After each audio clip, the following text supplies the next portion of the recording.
it do, y'all? It's your boy KM Lucci, and we back with another KM Lucci reaction. Today, we got a movie, a thriller, horror. It's called Incarnate. Now, this one, I don't know what to expect of it. I never seen it or heard of it, so we about to experience it for the first time together. But I will tell you this. I looked on the summary about it. It's a dude who lost his family to a demon. And he is vowed, since he lost his family to this demon, he's vowed to take this demon out. He's not gonna stop until all the terror is done. Only one problem: the demon has found a new target, and it's a young kid with his family and everything. And there's about to be some terror going on in their house. Hopefully, old boy can save him. So we're about to tap in and tune in. If you're new to the channel, please show your boy some love and just subscribe. Hit the notification bell, and you see every time I drop some new. Now let's get it. Incarnate, the journey of a man who lost his family to a cruel demon and vowed to end the terror while protecting the soul of a child.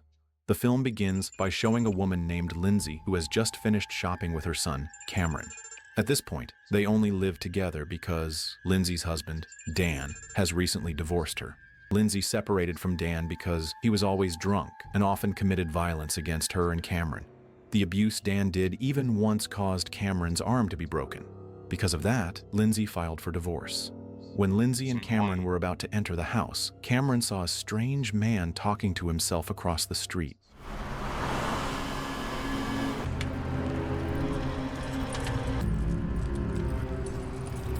It's a woman.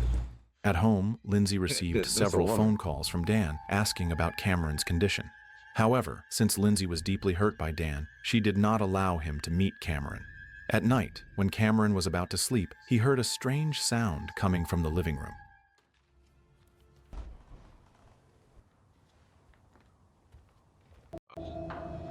What do I say? Curiosity Cameron killed the quickly cat. checked it out, and suddenly, the same strange man he had seen earlier forced his way into the house and began attacking him. But soon after, Cameron suddenly became incredibly strong and immediately killed the man. It was revealed that Cameron's eyes had turned red, and the movie officially begins. The scene then shifts to a man named Seth, who is at a nightclub. Seth came there to find a man named Henry. Seth had a mission to take Henry away from that place. At first, Henry refused to go with him, but Seth quickly made Henry realize that everything was just an illusion created by the woman next to him. That woman turned out to be a succubus demon who had possessed Henry's body. This nigga right here is Harvey Two-Face from Batman. You never forget a chin like that. Seth's arrival at that place was to destroy the illusion created by the succubus and drive the demon out of Henry's body. Realizing that it was all just an illusion, Henry finally agreed to go with Seth. Of course, the succubus demon did not allow that to happen, so the two of them immediately ran away from its pursuit. Eventually, Seth and Henry managed to escape from the demon's illusion. Come with me, Henry.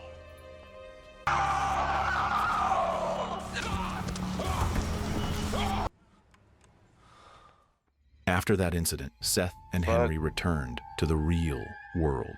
In reality, Seth could not walk and was confined to a wheelchair. Imagine your body really slumped like that on the table, and you the whole time you was asleep thinking you in a club with a bad bitch. That gotta be the trippiest shit ever, dog. I don't know what the fuck, bro. I wouldn't want to go outside. I wouldn't want to talk to nobody, see nobody. I'd be scared to drink water, nigga. Big facts. To experience some shit like that, and then you wake up and you see a nigga like this in a wheelchair, and this is who saved you from the spiritual realm. This is who saved you. Bro, I ain't messing with nobody. After completing their task, Seth and his two colleagues, Oliver and Riley, immediately went back to their house. And these are your teammates. And these are your teammates. I wake up. First off, I'm waking up on my stomach, not on my back. I'm waking up on my stomach, thinking that I was in a club with a bad bitch. It was all a lie. I get saved from a nigga in a wheelchair. And then I look over to my right and I see these two niggas. And these are the colleagues. These are the teammates. These two helped in saving me. I wouldn't trust shit from nobody no more. My judgments and everything have been off and been a lie this whole time. Honey, how many fingers am I holding up? The fuck, nigga? Get your finger out my face. It was revealed that Seth was an exorcist, or more precisely, an incarnate. Both incarnates and exorcists share the same mission of casting out demons, but the difference is that incarnates expel demons by entering the subconscious of the possessed person and driving the entity out from within. Every time a demon possesses someone, it creates an illusion to make the possessed individual comfortable and unwilling to leave. While the person is trapped inside the illusion, the demon feeds on their life energy until the host eventually dies. Usually, the illusion reflects the hidden desires of the possessed person. For example, when Henry was possessed by the succubus, the demon created an illusion where Henry was surrounded by many women. This illusion matched Henry's buried desire to be admired by women, since in reality, no woman wanted to date him. Cool little take on that shit though, because to be honest with you, in all the scary movies that we see of like niggas getting possessed and all that shit, really, we don't see where they body is when their body's being taken over. We don't see where their soul goes or nothing. We don't get like that Big facts. that POV. We don't get that perspective, that point of view from them inside. Like where do your soul go? Who are you fighting? What are you fighting when you your body is being taken over and you don't know what the fuck just happened and shit? Where did your soul go? That's because his take for desires this. were fulfilled inside the illusion, Henry became more attached to it, which allowed the succubus to maintain control over his body. The role of an incarnate is to shatter such illusions so that the possessed person can regain awareness. In doing so, the demon is also forced to leave their body. While incarnates expel demons from within, traditional exorcists such as priests attempt to drive them out from the outside through predetermined rituals and prayers. Seth's work was extremely dangerous. If he encountered a demon stronger than himself, he could be harmed in the real world, or even risked having the demon transfer into his body. During his missions, Seth had a strict time limit of about 8 minutes. While inside the illusion, he could not sense how long he had been there, because time and clocks would completely stop. That was why his colleagues, Oliver and Riley, were responsible for monitoring the time he spent inside the illusion. If Seth approached the 8-minute limit, Oliver would inject a serum to wake him up. Should Seth remain inside for longer than 8 minutes, he would become permanently trapped in the illusion, and his body would be taken over by the demon. Despite the dangers, Seth continued his work in order to search for the demon he hated the most. Several years earlier, Seth once had a small family consisting of his wife, Anna, and their son, Jake. After getting married, Seth left his dangerous work behind and chose to live a normal life with his family. But all of Seth's happiness suddenly vanished when a demon deliberately killed his wife and child. The demon possessed a woman named Maggie and crashed into the car driven by Seth, Anna, and Jake. The accident killed Anna and Jake, while Seth was left completely paralyzed. Knowing that it was the work of a demon, Seth decided to return to being an incarnate in order to avenge the deaths of his wife and son. Because he did not know the demon's real name, Seth simply referred to it as Maggie. For years, Seth continued hunting that demon by entering the bodies of possessed people. Maggie looked like Reba, bruh. But he had yet to find it. Then Riley told Seth that a Vatican envoy named Camilla wanted to meet with him.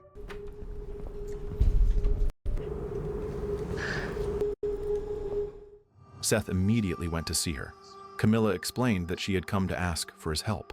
A few months earlier, the Vatican had received news that a boy named Cameron had been possessed by a powerful demon. The Vatican had already sent several priests to perform an exorcism on Cameron, but the demon was so strong that they failed. Now, the only remaining option was to seek the aid of an incarnate. Camilla had prepared a large sum of money to persuade Seth to take the job. Surprisingly, Seth refused, saying that the Vatican had deceived him in the past. Before Camilla's arrival, another envoy from the Vatican had once told Seth that someone was possessed by Maggie. But when Seth investigated, the demon turned out to be nothing more than a succubus. Because his work was extremely dangerous, Seth had to be selective, choosing only cases that might actually lead him to Maggie so as not to waste time and energy. Camilla then insisted that she was certain the demon possessing Cameron was Maggie, the very one Seth had been hunting all along. She explained that a priest named Felix, who had been Seth's mentor in becoming an incarnate, was the one who told her about Maggie possessing Cameron's body. This revelation left Seth torn about whether he should help Cameron or not. Just off of first place judgment, you know what I'm saying? She coming to him, word of mouth, you know what I'm saying? Reference, word of mouth reference. I just don't know whether to trust this bitch or not. She a new booty, you know what I'm saying? And she's smiling too much. And Before She ain't leaving, taking no Camilla eye handed contact. Seth her I card don't know, in case he bro. changed his mind and decided to take on the exorcism. I know it's a serious manner, but I don't trust that bitch. After that, Seth went to meet Felix to ask directly whether the demon possessing Cameron's body was truly Maggie. Felix confirmed that it was indeed Maggie. He then introduced a man named Luca, who had once worked as an incarnate like Seth. Unfortunately, Luca had failed in an exorcism, and his body was taken over by a demon. The demon that possessed Luca was the one who told Felix about the identity of the entity inside Cameron. Felix further explained that he had created a serum called C79, which could grant an additional 10 seconds of time.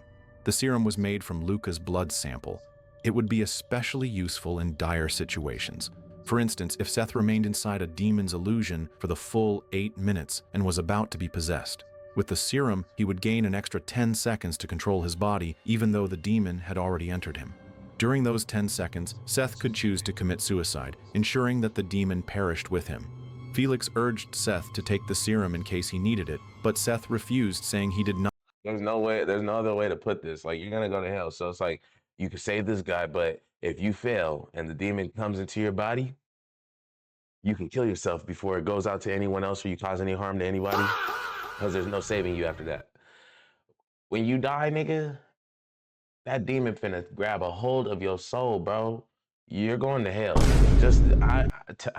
Fuck. Hey, you know, Not needed at the moment. He was confident he could kill the demon without it. Seth then called Camilla to discuss Cameron's case in more detail. What is it? I found the light. I'm not planning on dying. All right, Camilla. Camilla explained that Cameron had become possessed after making physical contact with someone already possessed by a demon. From that moment, the malevolent entity had entered Cameron's body. Afterward, Camilla and Seth went to Cameron's house. Transfer. Physical contact, keeping her away from the boy. Wait, whether or not... Dr. Ember has employed a cutting-edge method. Upon arriving, Camilla told Lindsay that she had brought someone who could help. After some discussion, Lindsay allowed Seth to proceed, hoping he could drive the demon out of Cameron. Fuck no. That's a two-headed dog, my nigga. Facts. First off, she inviting people now, extra help. She didn't mention nothing about this bitch. You know what I'm saying? Now it's 2 females against 1 paralyzed nigga. What the? That's a Immediately two-headed went to dog, see man. I Cameron don't to trust confirm Camilla. for himself whether the She gonna have to entity do was something to show me indeed that she Maggie. worthy. I don't trust her.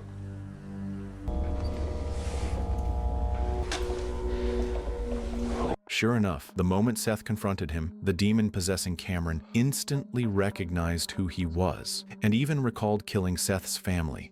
The demon revealed its true name to be Ash, and declared that it wanted to make Seth's life miserable by hurting those he loved.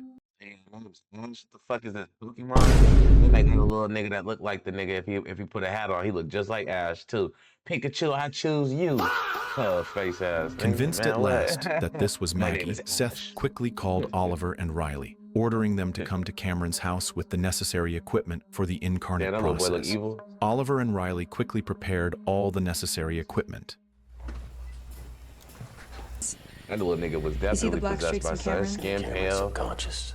Only last time that nigga took a shower. They don't even be bathing these niggas. That's another thing. They don't even be bathing these niggas, bro. These niggas be possessed and shit. They don't be bathing them or nothing. These niggas be motherfucking strapping them in the bed in the same PJs and shit for days upon weeks, nigga. These niggas be dirty. You just imagine what that room smell like. And it's cold. That's some stale stank. That's some stale stank on you. In Cameron's Nigga, room, they the set up a fuck? sensor connected to a monitor. Through the monitor, they could see Cameron's aura merged with the demon's aura. Seth explained that in order to enter Cameron's subconscious, he had to be in a near-death state. For that reason, an EKG device was attached to his body to monitor his condition continuously. Once everything was ready, Seth began the process of entering Cameron's subconscious. For you to join us. Man, see that voice right there. I had a feeling his voice was different too, bro. That's not no kid Inside voice. Cameron's mind, Listen to Cameron that was with shit. his father in a park. Seth approached Cameron. For you to join us. Oh my god. That right there would have fucked me up. I'd have been like, yeah. You know, this wasn't a Inside good idea. Cameron's I'd have been mind, pulling all Cameron was them with his things out of father me. This in a wasn't a park. good idea. Seth approached Cameron trying to start a conversation. Suddenly, Cameron told Seth that his stomach was bleeding heavily. Nice catch. You're bleeding. Okay, sir, please. The demon, disguised as Cameron's father, quickly led Cameron away, while several people in the park blocked Seth from following. It was clear that the demon was trying to force Seth out of Cameron's subconscious. Monitoring his vital signs, Oliver and Riley began to panic when Seth's condition suddenly dropped. Fearing disaster, Oliver injected him with a serum that pulled Seth back into consciousness. Seth realized then that Maggie was no ordinary demon. It was far stronger than most. His first attempt to exorcise it had completely failed. Seth then asked where Cameron's father was. He planned to use Dan to help call Cameron back and break the illusion Maggie had created. In Cameron's illusion, Seth had noticed that Cameron wanted nothing more than to spend time with his father. But Lindsay had never allowed him to see Dan. Seth believed that if Cameron met his real father, he would finally awaken from the demon's illusion. Lindsay then told Seth where Dan could be found. Without wasting time, Seth and Camilla went to a bar to find him. Thank you. Son's in trouble. I need you to come with me. Seth explained to Dan that Cameron was in grave danger and needed him immediately. At first, Dan refused, but Seth resorted to force, compelling him to come along. In the end, Dan agreed to go with Seth.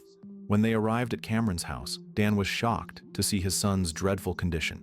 Despite everything, Dan truly loved Cameron and could not bear to see him possessed by a demon.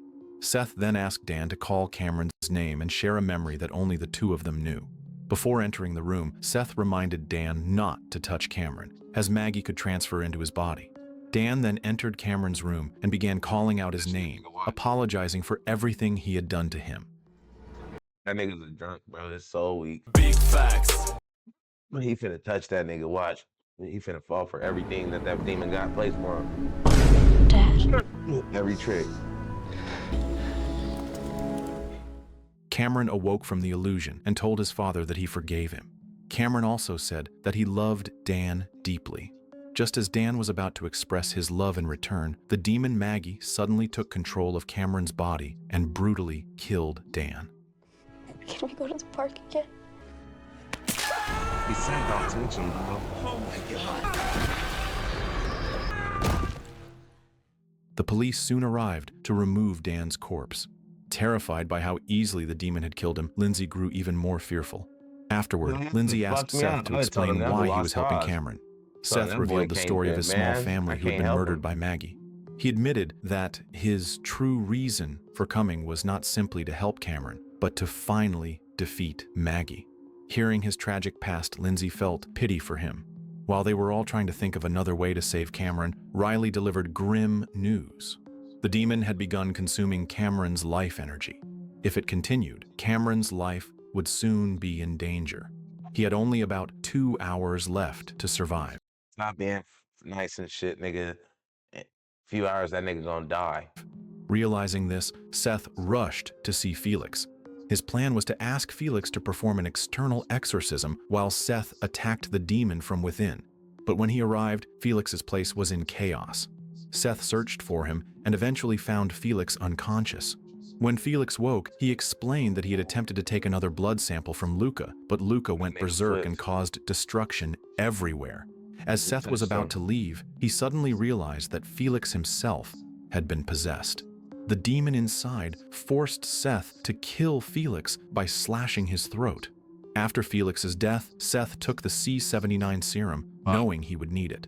This time, he was ready to risk his life to defeat the demon and save Cameron.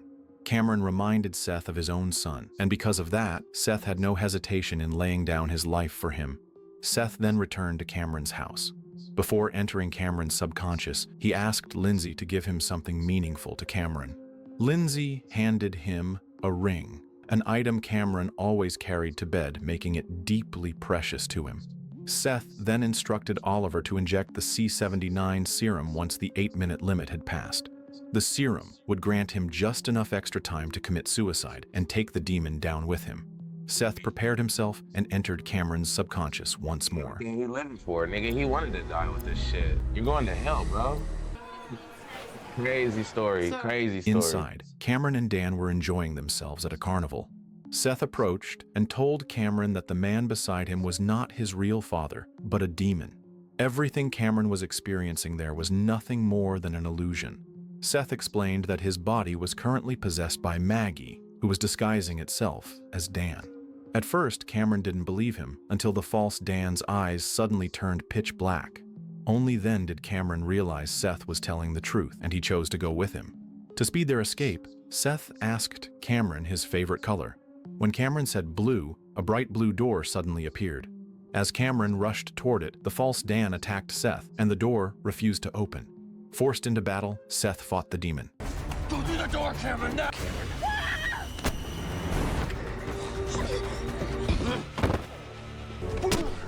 Nigga, you ain't going head up with no demon like that, bro. That nigga's not even fighting you. In a desperate move, They he got, burned like, it with the cross necklace he carried. With the telekinetic demon power and weakened, shit, nigga, them niggas Seth be on- smashed through the Man, blue door and I don't even urged wanna be Cameron talking to about it too escape much, with him 'cause I through a don't window. know. At last, both Seth and Cameron awoke in the real world. Everyone rejoiced, relieved that Cameron had been saved. I just But don't think then, you gonna go an heads up with unexpected a twist occurred. You ain't going Seth head up with a suddenly demon like found that, himself bro. It in ain't a gonna be no hospital. friendly fade. There, Anna and Jake were by his side, watching over him as he lay in a coma following the terrible accident. Overwhelmed with joy, Seth believed that everything he had endured had been nothing more than a dream caused The by his demon coma. inside him. After a long struggle, Seth was finally able to see Anna and Jake again. But the happiness did not last, because he realized it was nothing more than an illusion. He noticed that both the hospital clock and his watch had stopped at the same time, proof that he was still trapped inside the illusion. Seth tried to escape, but suddenly he was attacked by a demon disguised as Lindsay. Running desperately from the creature, he eventually came across a blue door. The moment he stepped inside, the demon struck again. Now it's getting good. Now we gonna see. What's the deal? I'll stop fighting. At first, Seth thought Cameron had managed to break free from Maggie's grasp, but in reality, the demon was still holding him captive. Seth demanded that the demon release Cameron and, in exchange, allowed it to take over his own body. In the real world, Cameron was freed from Maggie's illusion. Lindsay was overjoyed to see her son return to normal. Yet, in the middle of that relief, they noticed Seth's body had now been overtaken by the demon. Oliver quickly injected him with the C-79 serum. The serum restored Seth's awareness, but the demon still remained inside him. With all his strength, Seth crawled toward a ledge, determined to commit suicide by You gonna do throwing yourself? himself from a great height, ensuring Maggie's death along with his own. In the end, Seth succeeded. He died, Damn. and with him, Maggie was destroyed. Damn. Everyone, Oliver, Riley, Camilla, Lindsay, and Cameron, was devastated by Seth's sacrifice. Lindsay thanked him for saving Cameron's life. Camilla, however, was unwilling to let Seth go so easily. She called for medics to revive him, using defibrillation to restart his heart. Let it go, man. I don't trust that bitch. She crazy. What you gonna do? Put him in a chamber and study that nigga like you did the last one? And then you get possessed? After several attempts, Seth's heart began These beating bitches ain't again, gonna and he learn, regained man. consciousness. These bitches ain't Reaching gonna out, learn, he asked dog. Camilla to hold his hand. But in Why a you do shocking that, though? twist, the demon was still inside Seth. Camilla did not realize that what had been revived Man, was she not asked for that Seth, shit. but Maggie. When she touched his hand, the demon immediately transferred from Seth into her. At that moment, Seth was pronounced dead. In truth, they should never have revived him. If Seth had been allowed to die, Maggie would have perished with him. But Camilla's attempt to save him gave the demon the perfect chance to escape. By touching Seth's possessed body, Camilla became Maggie's new host, and with that, the story came to an end. Man, I ain't even gonna lie, y'all. That one kind of pissed me off, dog. That one kind of got me hot. I'm not even gonna lie. Like, what the fuck was that, bro?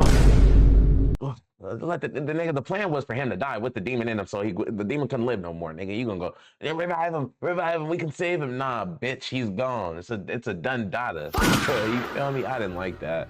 But overall though, that movie did have me intrigued. I'll give it a 7.5 out of 10. You know what I'm saying? Just to be fair, you know what I'm saying? Because, you know, with these movies, with these possessed movies, exorcism movies and shit, it kind of, those are the movies you got to watch from the beginning to the end. You got to watch those ones like all the way through because it's a different kind of scary. You know what I'm saying? Like these ones is, It's not a murderer, you know what I'm saying, taking niggas out one by one, murder mystery type shit. This one is like we know what the problem is. This motherfucker right here tripping. They not acting the same as they usually do, and they need some spiritual guidance, some spiritual help. Nigga, this about to be a fucking trippy ass show. We about to see some niggas getting taken over and fucking killing themselves or something, or floating in the air, getting choked out by a demon and shit, by a ghost and shit. You feel me? It's a different type of scare. But this one was really good. I did dig it. I did dig it. You know what I'm saying? It was a cool little storyline. Something I really haven't even heard of neither, though, with the Intricate. I never even heard of that. I know about the exorcisms, you know, the exorcist people, but I never heard of the Intricate. So that was cool. That was new for me. Y'all let me know what y'all think about it in the comments, though. You know what I'm saying? And thank you for showing your boy some love. You feel me? If you're new to the channel, go ahead, subscribe, hit the notification bell so you can see every time I drop some new.